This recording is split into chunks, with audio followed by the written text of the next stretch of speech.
Verse 11. The world survives because of the rains, and therefore rain is known to be the nectar of immorality. Verse 12. O rain, you not only create everything we eat, you are the indispensable food yourself. Verse 13. If the skies fail to rain, the world, though surrounded by sea, will yet suffer of hunger. Verse 14.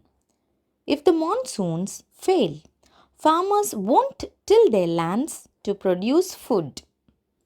Verse 15. It is the tormentor, it is the savior of the tormented. The rain is everything for us.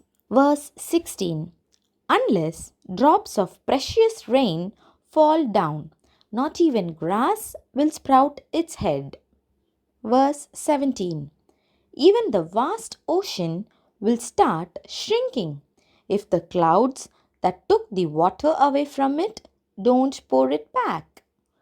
Verse 18. Special offerings and daily rituals to gods will stop if the skies dry up. Verse 19. Charity and penance will both cease to exist in this world if the clouds are not charitable. Verse 20. World can't survive without water and morality can't exist without rains.